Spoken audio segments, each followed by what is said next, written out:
afternoon. Happy Thursday. Over the past 4 days, there have been protests against MONUSCO in Eastern Democratic Republic of the Congo.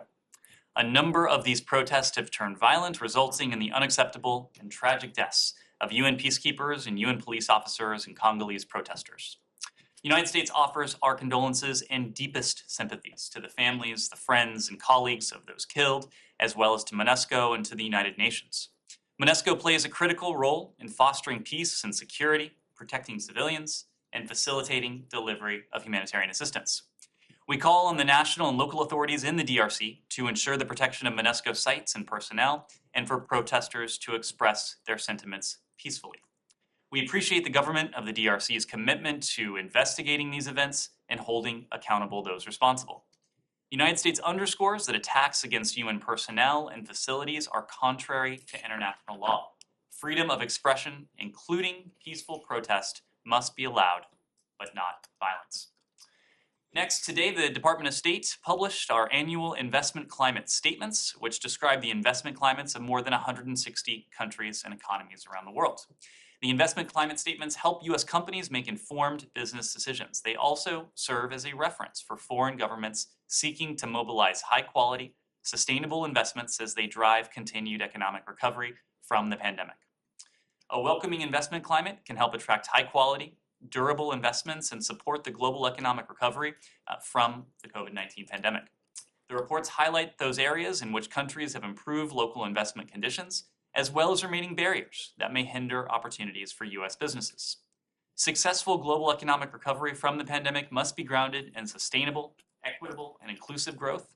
To that end, the statements not only cover market conditions, but they assess how governments uphold international labor standards, enable responsible business conduct, combat corruption, and implement policies to mitigate and adapt to the effects of the climate crisis.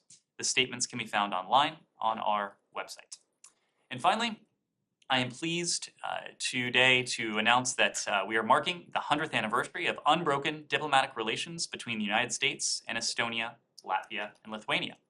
The story of these steadfast relationships is a remarkable one. Our relationships have withstood the brutal and illegal Nazi and Soviet occupations of the Baltic states until Estonia, Latvia, and Lithuania courageously reclaimed their independence, rebuilt their nations, and became active and committed members of the UN, NATO, and the EU. Today we stand together as close friends, strategic partners, and strong allies, deeply committed to defending our democratic institutions, our human rights, and our freedoms.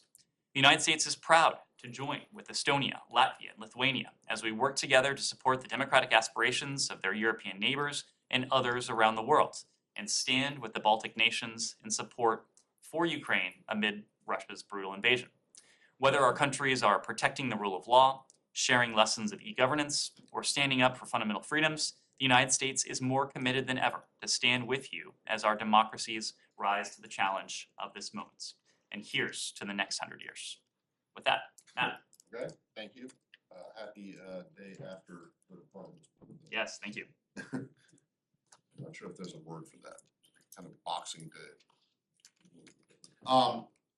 Following up on the Secretary's remarks from yesterday on Russia, has there been any movement on either the proposal that you have submitted or on arranging the Secretary's phone call with Foreign Minister Lavrov? So as you heard from the Secretary yesterday, we have expressed interest. We have made clear to the Russian Federation that we are seeking a conversation between Secretary Blinken and Foreign Minister Lavrov. Before the Secretary spoke yesterday, we had made contact with the appropriate Russian counterparts to put in a call request. The Russians acknowledged that call request yesterday. We have continued to go back and forth. As you know, Foreign Minister Lavrov is in the midst of travel, so I don't have any update to provide in terms of when they may be able to connect, but we continue to discuss that in the appropriate channels. Among the issues that the Secretary outlined that he would broach with Foreign Minister Lavrov, first and foremost in this case, is the continued wrongful detention of Brittany Griner and Paul Whelan. As part of that, the Secretary said yesterday that we had put forth a substantial proposal and that he would seek to use that call to attempt to move towards a resolution on the basis of that substantial proposal. So the call, of course, has not happened. He has not had an opportunity to seek to do that with Foreign Minister Lavrov, but it is something that we are continuing to pursue, and we continue to expect that they'll have an opportunity to speak in the coming days. Okay, but presumably the substantial proposal wasn't submitted to Foreign Minister Lavrov, so I'm just curious if there's been any, aside from a conversation, or do you not expect there to be any movement on this until at least after they speak? Well, let me back up. We have conveyed this substantial proposal directly and repeatedly to Russian counterparts. We have done so over the course of several weeks. It had been our hope that with the conveyance of this proposal, that we would have been able to resolve these cases before we got to this point. But is it your analysis, or is it the thinking of the administration that you don't think that Russians will respond, or there will be any movement on the proposal until after conversation between Lincoln and Lavrov? I will leave it to the Russians to speak to their willingness. It has consistently been our hope. We have sought to resolve these cases, to see Paul Whelan, Brittany Griner freed as soon as we started working these cases. So the fact is that we are now escalating this to the level of the Secretary in the hopes of moving this to resolution. But again, this substantial proposal has been on the table for weeks now. There is no reason to delay this. Every single day that Paul Whelan and Brittany Griner remain behind bars, it is injustice compounded on itself. Our goal is to see these cases resolved just as soon as we can. Last one for me. And you said that you even though you haven't heard back about the call, that you still expect it to happen in quote unquote the coming days. So does that mean that you still think it will happen before the weekend or before next week? I couldn't say. We're continuing to discuss logistics. I don't have anything specific to offer at this point. Jenny? Thank you. On China, Can we stay on the same topic before? Sure, we'll stay on the same topic for sure. Is there any scenario at this point that this call might not happen? Because the secretary was very diplomatic yesterday. He said he expects to speak with Lavrov.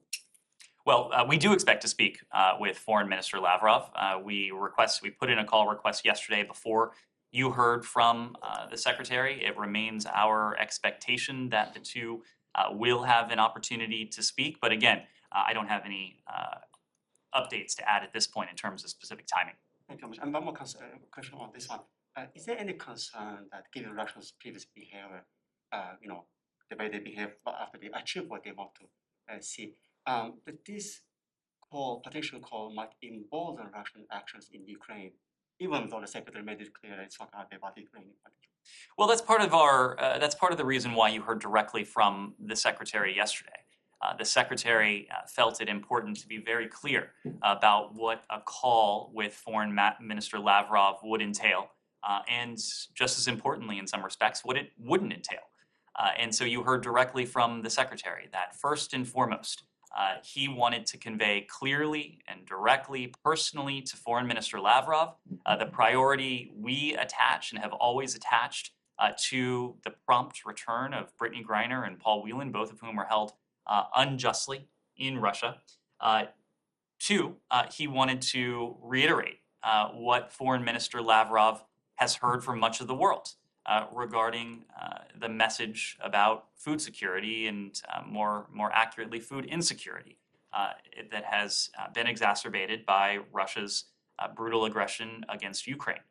The Secretary intends to underscore the message that we have conveyed previously, that other countries have as well, that we welcome this deal, but a deal in principle is distinct from a deal in practice. And we want to see this deal fully implemented, and an important part of that is seeing to it that Russia upholds the commitments it has made with Turkey, with the UN, and in this case, with Ukraine. And then third, the Secretary wanted to convey a very stark message on our continued concerns that Russia may seek to annex by force parts of sovereign Ukrainian territory.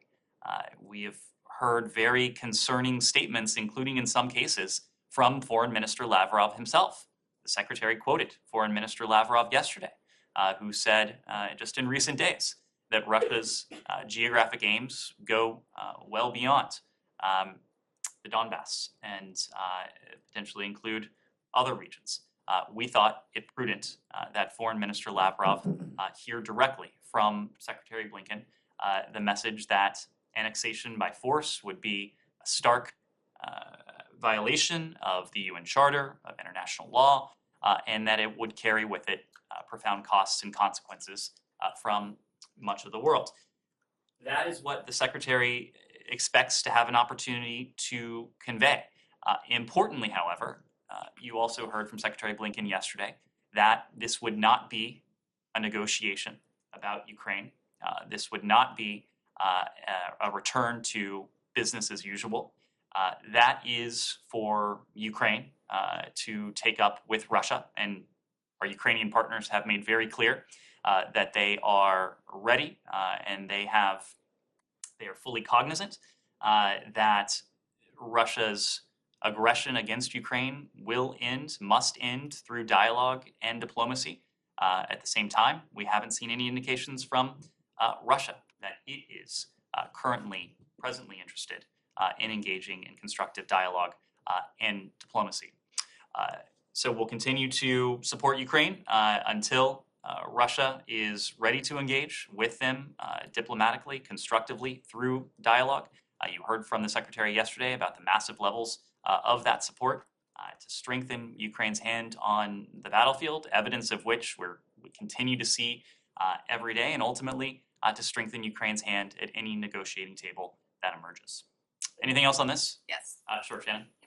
So I asked the Secretary earlier this month at the G20 summit, specifically if there was a price to pay for Americans like Brittney Griner and Paul Whelan for his lack of engagement with his Russian counterpart. He said the same thing, basically, Russia's not ready to engage in meaningful diplomacy.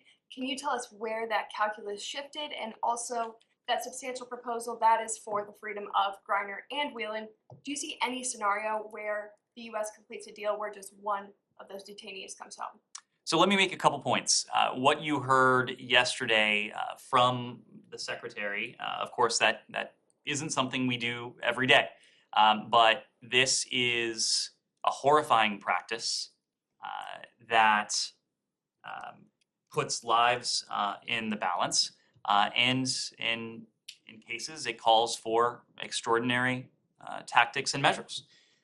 And a few things to your question.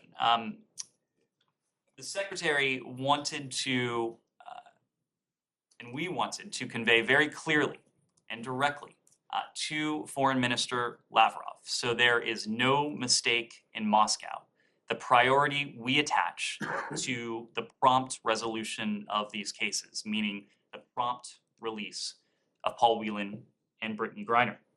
We believe that now that this message, this substantial proposal, has been conveyed directly and repeatedly through appropriate channels in recent weeks, of course without resolution, then now was the time for the Secretary to convey that message very clearly. There are a range of concerns we have with Russia.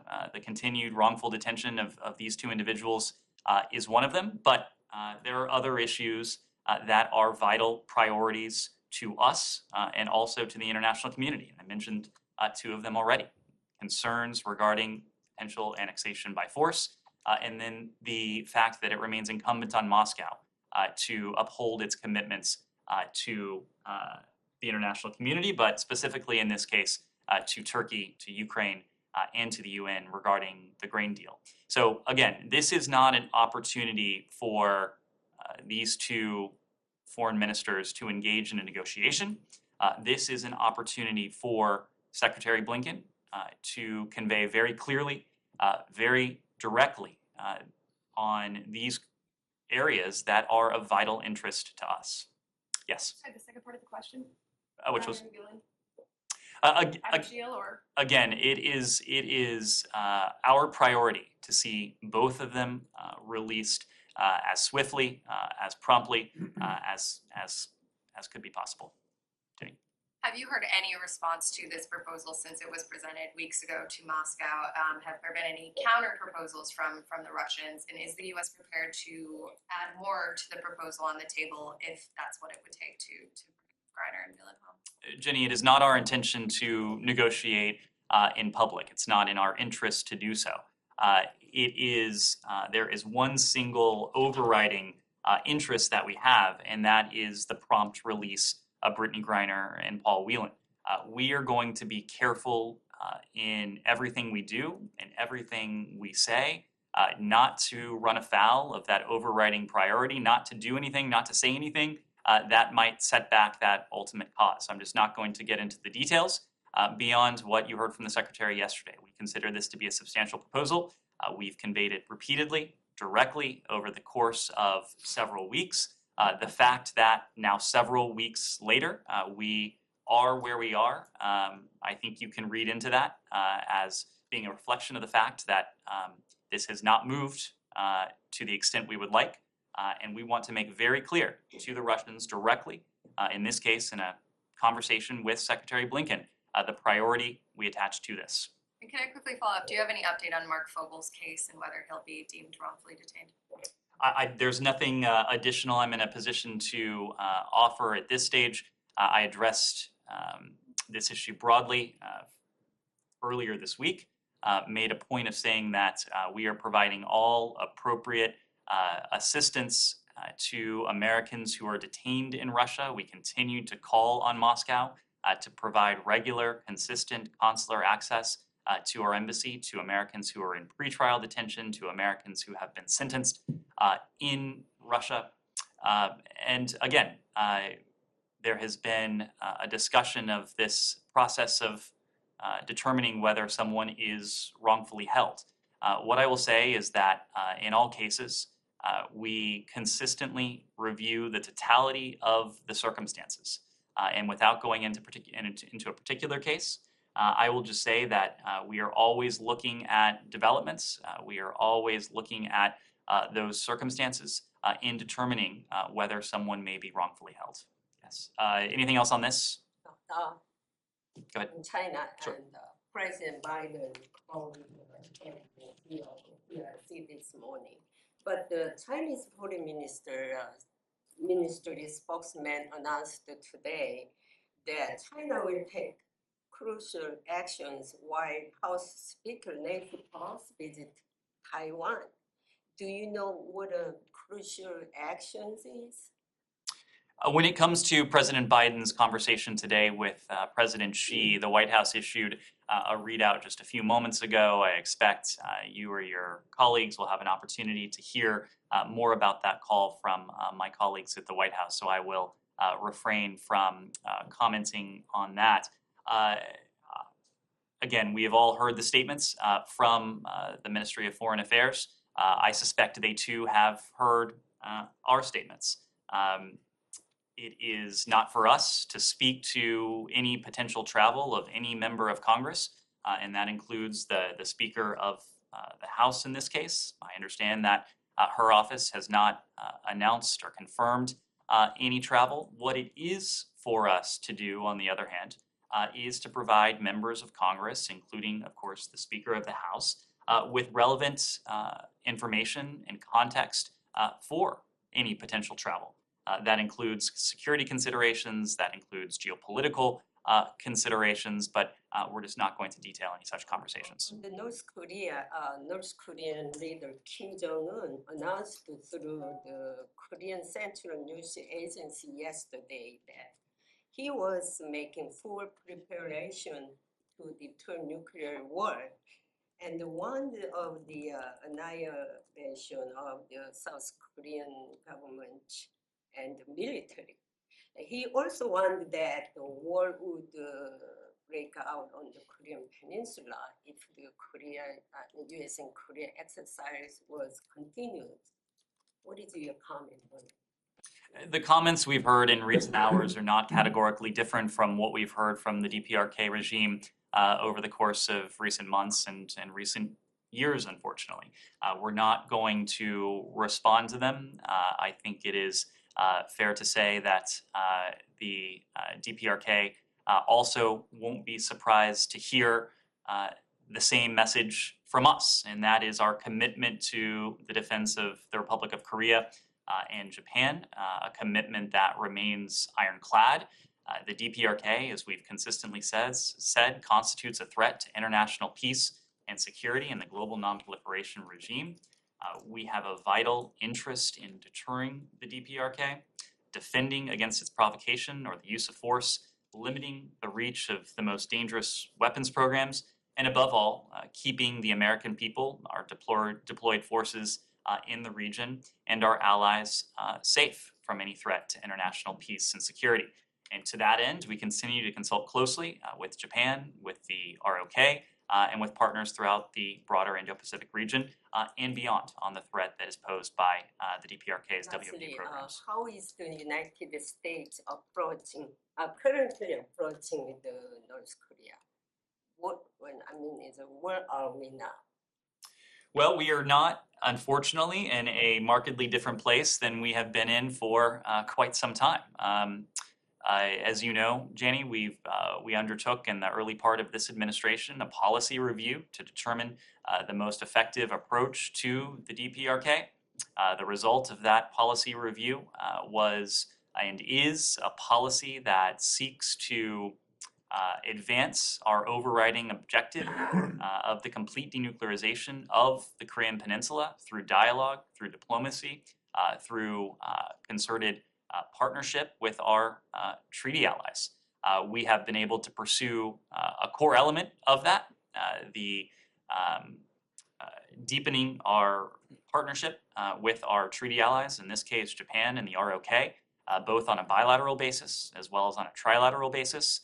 The President, Secretary Blinken, Deputy Secretary Sherman, our special envoy for the DPRK, Sung Kim, all of them have been in a position to convene our Japanese and South Korean counterparts in a trilateral format to discuss the broad threat to international peace and security that the DPRK poses. At the same time, in virtually all of these engagements and consistently from here and elsewhere, we've made the point that we harbor no hostile intent towards the DPRK, and in fact, we seek to engage in the dialogue, in the diplomacy that we feel could be most effective towards advancing the goal we share with our treaty allies and with other partners in the region and around the world to promote that shared goal of the complete denuclearization of the Korean Peninsula.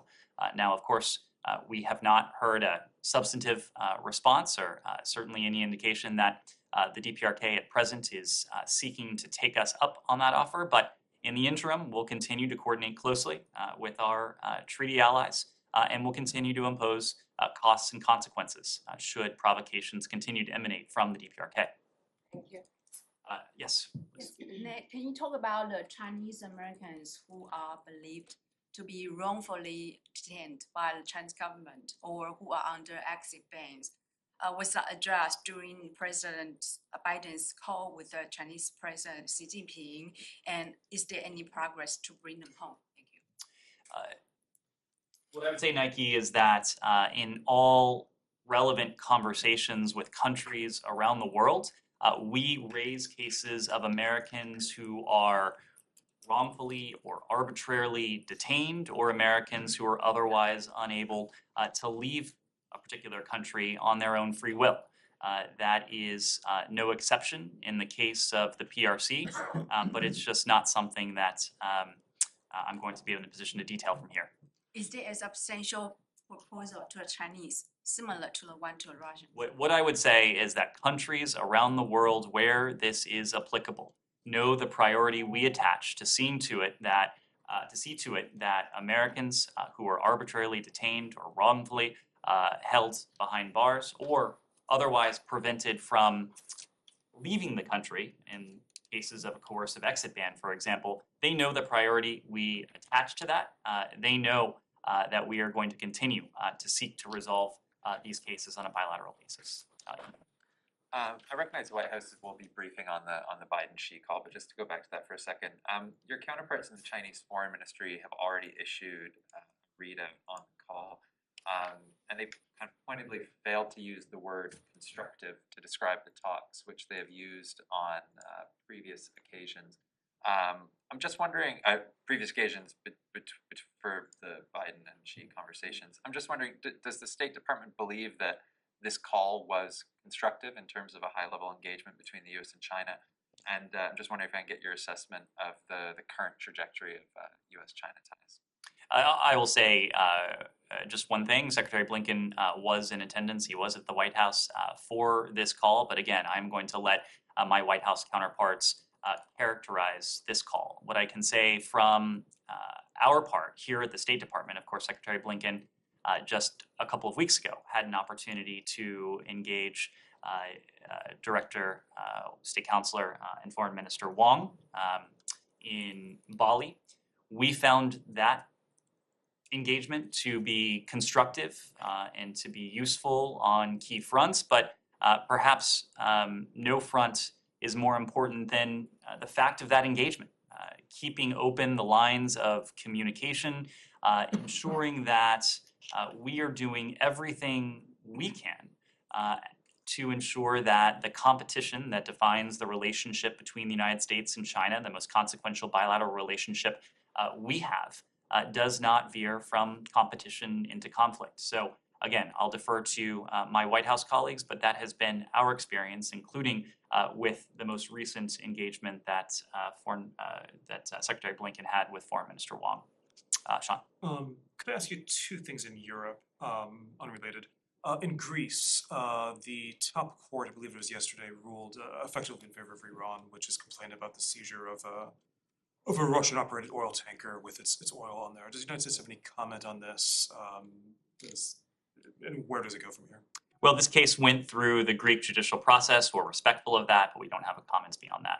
You don't regret that it didn't go what's perceived as the United States' way? It went through the Greek judicial system. Okay. Something completely different. Hungary, Prime Minister Orban has drawn some attention and criticism and some comments talking about how Europeans do not, I think his words was, mix races with people of other of non-European ancestry. Does the United States want to weigh in on this? Well, individuals from this building have commented. Deborah Lipstadt, our special envoy, commented on this. She called these comments, she said she was deeply alarmed by this rhetoric. She made the point that rhetoric of this nature is inexcusable. In some 75 years after the end of the Holocaust, only element I would add is that, and this is a point we've said before, what binds the United States and our allies around the world, with Hungary being an important ally, not only shared interests, but also shared values. And the remarks that we heard from Prime Minister Orban are not reflective of the shared values that tether the United States to Hungary, that serve as a foundation between the relationship between our two peoples, and that serve as a basis for the relationship between the United States and our other allies, whether it's in Europe, the Indo-Pacific, or elsewhere. Yes? A few on Iran, if that's okay. Do you see the release of Murad Tabaz as a positive sign for the other Americans held in Iran, or is this strictly tied to the Oman-facilitated UK-Iran prisoner negotiations? Let me just say on his release, and you may have seen this, but we welcome the news that Iran has released U.S.-UK citizen Murad Tabaz from prison, that he's been since released on bail. We're grateful to Oman, we're grateful to the UK for continuing to press Iran to fulfill this commitment.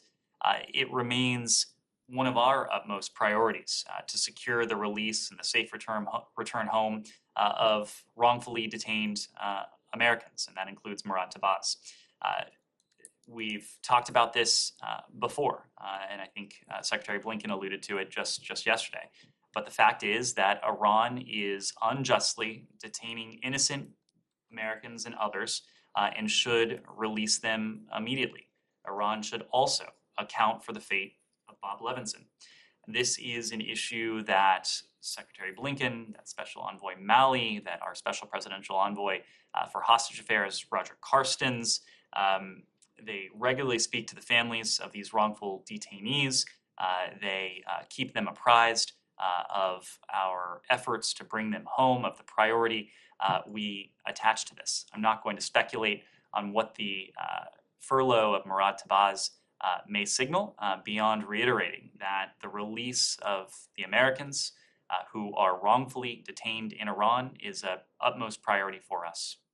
And then on Borrell's proposal, you said earlier this week that the U.S. would be swift with its review. Has the U.S. shared its response with the EU yet? We've been in touch with our European allies. We continue to remain in close contact with our P5+1 partners in this regard, including, of course, our European allies in this. We are reviewing the draft understanding. We plan to do so swiftly. We'll share any reactions we have with the EU directly. Yes. On the Ukraine grain deal, are there any new estimates for when ships can start exporting grain out of the ports? For that, I would need to refer you to the UN and the other parties responsible for this agreement. Our position continues to be that ships, in the first instance, never should have stopped. The effective blockade that Moscow has instituted against Ukraine never should have been put in place in the first case. But now that this deal has been reached, it needs to be swiftly implemented. And again, a deal on paper is different from a deal in practice. And it is incumbent upon Moscow to do everything it can, not only to the letter of the agreement, but also consistent with the spirit of the agreement, to see to it that ships are able to leave, shippers have the confidence to be able to do so, and the millions of tons of grain that has been ready to go for weeks, in some cases for months, can start to leave from Ukraine's Black Sea ports. But it's not for us to provide updates as to when that might happen, but we are going to continue to do everything we can to facilitate the swift implementation of this deal, but ultimately the responsibility for its successful implementation rests with Russia. And then on a different topic, the G7 condemned Myanmar's executions today. Is the U.S. planning on taking any additional steps, sanctions to further condemn the killings? All options are on the table. We have consistently said that as long as the junta continues to stand in the way of a return to Burma's path to democracy, we will continue to impose costs and consequences on the junta. We are, again, looking at all potential options to do so. We're considering and discussing some of those options with partners in the region and beyond. We are also cognizant of the humanitarian concerns and the humanitarian imperatives facing the people of Burma. So, of course, we're going to calibrate our response consistent with what is in the best humanitarian interests of the Burmese people. But as long as the junta continues its repression, as long as its senseless violence continues against the people of Burma, as long as it continues to stand in the way of a return to Burma's democratic path, we'll continue to increase the costs. Yes? Thank you so much. Jahaziv Ali from ARY News Pakistan.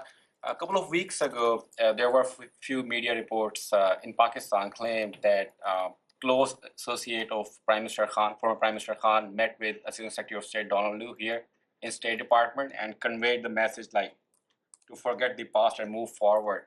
Is it any kind of meeting held here? Again, if there was any such meeting, I just not in a position to speak to it. We remain engaged with a range of stakeholders in Pakistan, with those currently in government and a broad array of others. But I'm just not in a position to speak to any such meeting.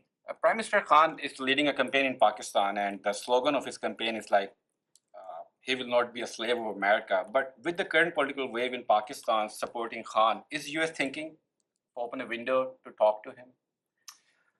What we've said on this before remains true. We support the peaceful upholding of constitutional and democratic principles including respect for human rights. We don't support one political party over another. We support those broader principles of the rule of law and equal justice under the law. So one last question. Last week, Special Assistant to Prime Minister Shehbaz Sharif met with Assistant Secretary of State here. Can you confirm that meeting? Tariq Fatmi was here. I'm not in a position to confirm that, but if we have anything to add or to confirm, we'll let you know. Yes. Supposedly the Israeli security minister has a meeting at the State Department today. With whom is he meeting and what topics are they discussing? I suspect you will see a readout from us later today, but Deputy Secretary Sherman is looking forward to welcoming the minister, and I suspect you'll see a readout after the meeting. Yes. Few questions on Iraq. On diversity visa applications, there are quite a few people that are waiting for interviews in Baghdad embassy. Is there a plan to resume the interviews there? And then on immigrant visa for Iraqis who are waiting for their interviews in Ankara, can you share anything on those? When do they resume? When it comes to diversity visa applicants, there's not much I can say on this front. There is litigation. These cases are pending before the U.S. Circuit Court of Appeals for the District of Columbia. And of course, we just have a policy of not commenting on any pending litigation. When it comes to broader immigrant visas, including those in awaiting their interviews in Ankara, we are committed to facilitating legitimate travel to the United States for both immigrants and non-immigrant travelers. Our visa services are fully open for business. Nearly all U.S. embassies and consulates have resumed full visa services. Embassy Baghdad, to your question, is an exception since as of January 1st of 2020, consular services, including in-person visa interviews, were suspended due to an attack on our facility. We have guidance on our website for how residents of Iraq can request to have their cases processed at other posts. More broadly, we're reducing visa appointment wait times in all visa classes as quickly as we can. This is happening around the world, and in fact, visa processing is rebounding faster than even we projected after a near complete shutdown and freezing of resources during the pandemic. Immigrant visa processing worldwide is almost back to normal levels, with pandemic-induced backlog already down about 25%. And interview wait times vary by location and by visa categories. But as always, travelers should check the website of the nearest embassy or consulate for information. And then, if I may, where does the administration stand on the Iraqi government's call for a total and complete withdrawal of Turkish forces from Iraq? Again, you've heard this from us in the aftermath of the attack just a few days ago. The principle of Iraq's sovereignty is one that we uphold. We stand with Iraq. Foreign forces are in Iraq at the invitation of the Iraqi government, consistent with the principle of Iraqi sovereignty. And then the last one, the political deadlock in Iraq, the Iraqis' failure to form a government, does that raise concern here? Just yesterday, protesters loyal to Sadr stormed the Iraqi parliament in protest of a new candidate for prime minister. On the issue of the protests, whether it's in Iraq or elsewhere, we believe that public demonstrations are a fundamental element of all democracies, but there is no place for violence in these demonstrations, either on the part of security forces or on the part of protesters. We've consistently reaffirmed our commitment to a strong, stable, prosperous Iraq. Long-term, deep, multifaceted, and strategic partnership with Iraq serves both our interests as well as Iraq's interests. We've urged all parties to remain calm. On the broader question of government formation following the elections, we're prepared to work with the government that puts Iraqi sovereignty and the best interests of the people of Iraq at the heart of its agenda. What does that prepare mean? Do you guys have a communication with the Iraqis on that? We are in close contact with our Iraqi partners. It's a matter, of course, from our embassy in Baghdad as well as senior officials here. This is not a process in which we involve ourselves, the internal political process. But again, we stand ready to work with any Iraqi government that puts the interests of the Iraqi people at the heart of its agenda. Simon. I want to just come back to Iran. I wonder,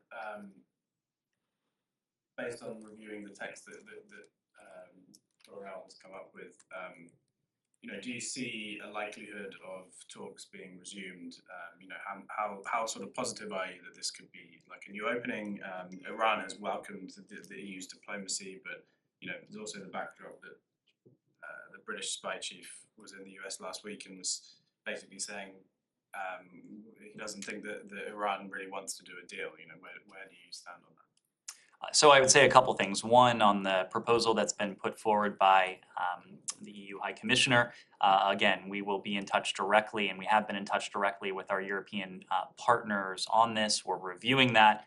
We'll convey any feedback directly to our European allies in this case. But it is our understanding that the proposal that Mr. Borrell put forward was based on the deal that has been on the table, that was painstakingly negotiated among the P5+1, and the deal that we have been prepared to accept since March, for months now. So the holdup, to the extent we have not been able to achieve a mutual return to compliance with the JCPOA, has not been, we have not been the cause of that. There has been one country that has prevented a return to compliance with the JCPOA. That is Iran. We have made very clear that we are prepared to return to compliance with the JCPOA, assuming that Iran does the same. We have made that clear publicly. We have conveyed that message privately, if indirectly, to the Iranians. What we have not seen from Iran, whether in March or in the ensuing months, is an indication from them that they are prepared to make that political decision necessary to return to compliance with the JCPOA. That's why we've continued to prepare equally for scenarios where we have a JCPOA, scenarios in which we don't have a JCPOA. The deal remains on the table. We've heard from the High Representative of the proposal that he's put forward. We'll engage privately with our European allies, but again, we have been willing to accept the deal that has been on the table for some time now, and Iran has not. Given that lack of movement, where does that leave the hopes for the other Americans detained in Iran? Given that there's been so long without Iran seemingly moving on these negotiations, then where does that leave it in terms of trying to get those Americans home? Well, all throughout this, Simon, we've been very careful not to tie the fates to these wrongfully detained Americans to a potential mutual return to compliance with the JCPOA. We've been under no illusions that a return to the JCPOA would necessarily be in the offing. We knew this would be a tough set of negotiations, and we were careful not to tie the fates of these wrongfully detained citizens to what, to our minds, always has been an uncertain proposition. And I think the Iranian intransigence, the lack of constructive Iranian engagement, has only underlined for us the uncertainty of this proposition. So even as we have discussed via our European allies and other P5+1 parties, the modalities of a potential return to compliance with the JCPOA, we've worked on a separate track to seek to secure the release of these Americans. And just another sort of separate issue, just quickly. Since the Secretary met with the family of Shireen Abu Akleh the other day, is there any update on whether you would support the US conducting its own investigation? Or how long are you gonna wait for this accountability that you've been talking about? And just I think today some members of Congress are suggesting that they can ask for the State Department to provide a report on the case. Is that something that State is willing to do? So I'll start with that. last point, of course, we'll continue to communicate with Congress on this important matter. After all, this was the death of an American citizen whose fearless journalism had been a source not only of information but also inspiration for so many around the world. And so we'll continue to communicate closely and privately with members of Congress on this case. But in terms of a report, you may recall, I'm sure you do, that on July 4th, earlier this month, the State Department published a statement that summarized the findings of the U.S. Security Coordinator. That work on the part of the U.S. Security Coordinator was itself a summation of the investigations that Palestinians and Israelis at that time had undertaken. Our focus has been on bridging those investigations.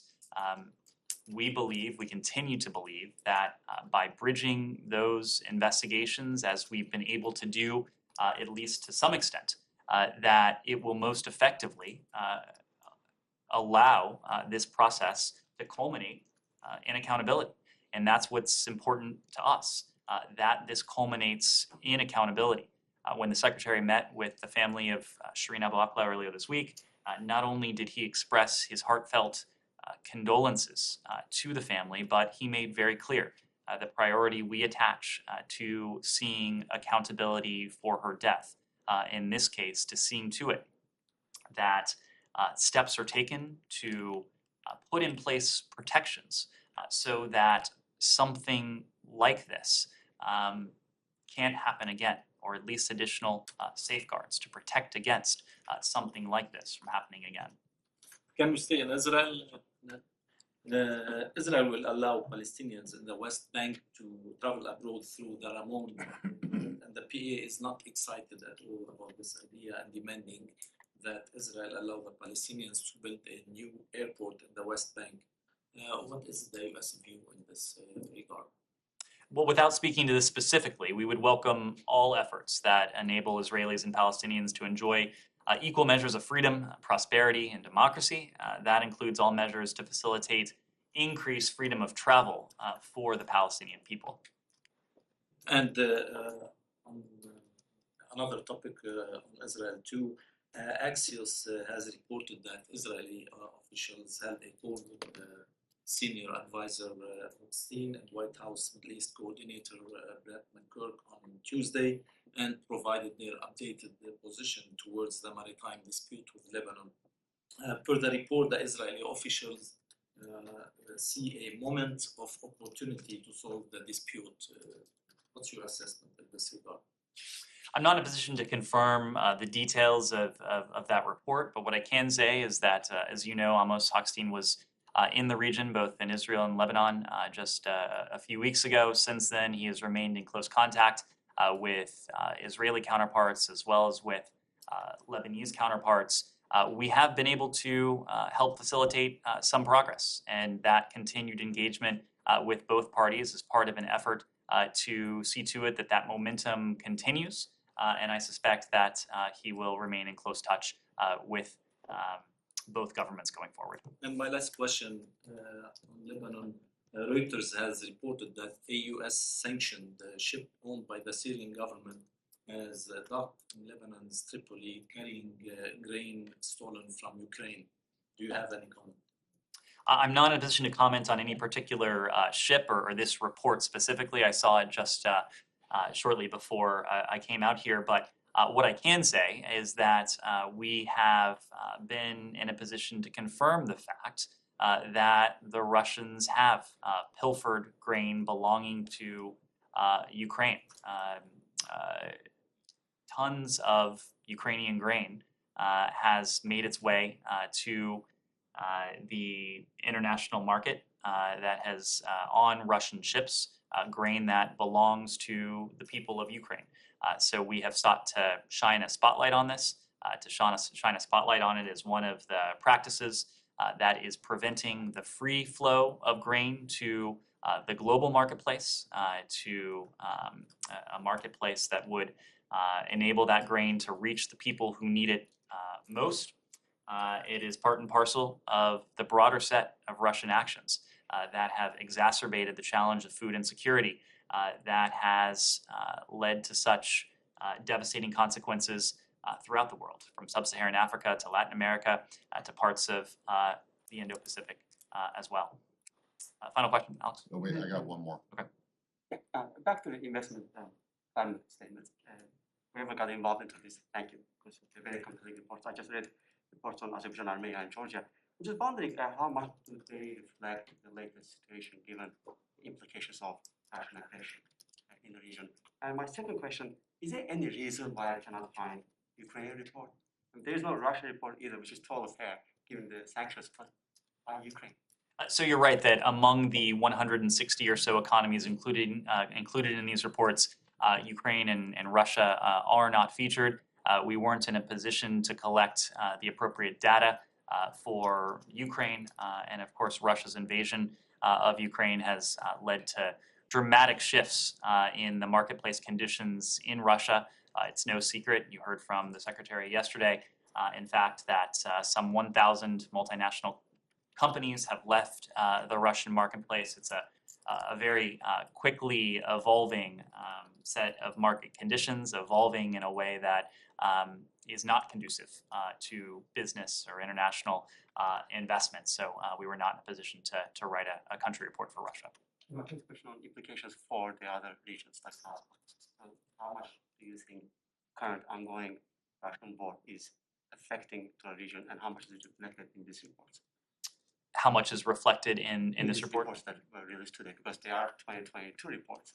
That's right. I'm just wondering how much do they reflect current latest situation? Well, again, our goal with engagement with the South Caucasus is to move forward towards that comprehensive peace that we've talked about. I'm not certain that Russia's aggression against Ukraine. I think the reports will discuss if there's been any implication for market conditions in the South Caucasus, but we need to refer you to the reports for that. Matt? Sorry, that question was about, I'm sorry, I was dealing with something else, but that question was about the investment climate Yes. reports? Okay, well, in fact, Russia and Ukraine are in the investment climate reports. They are listed. I haven't gone and read them in detail, but there are a number of countries that are left out. The state sponsors of terrorism, for example, are not included. North Korea, Syria, Iran, Cuba. But of those four countries, the administration has actually moved to try to open up at least limited investment in Cuba. So why aren't they included? And I realize that you might not be the best, the most authoritative person to speak about this. It might be Commerce, but why wouldn't they? Also, Venezuela is not included. Neither is East Timor. Are they just? They're not even worth. You know. And the other question I have about this is that why are there two sections for China? One for China and one for Hong Kong. It's my understanding that this administration, like the previous administration, essentially said that there's no difference anymore. So I have to correct you. There is no report for Ukraine this year. There may be a placeholder for it, but there is no report for Ukraine this year. Okay, I'm looking at it Neither right for now. Russia. And there's no report for Russia either. I'm looking at it right now. You may be looking at last year's or previous years, but Ukraine Country Commercial Guide on the International Trade Administration Commerce website. You may be looking at something else, but there is no. This is the link that was in the release. Your colleagues in the room have also pulled it up, so but I can tell you there is no Ukraine country report or Russia country report this year. Regardless, in countries and economies where the situation on the ground makes gathering this information particularly difficult, we don't publish these reports. Consistent with that, there is no Ukraine report this year. Fully suspect when it comes to Ukraine that we will see reflected the brutal implications of Russia's aggression in future reports. When it comes to specific countries, again, when conditions aren't amenable to gathering this data, or in some cases given unique circumstances, inclusion on the SST may be one such consideration. Reports aren't compiled annually. Thank you very much. Okay.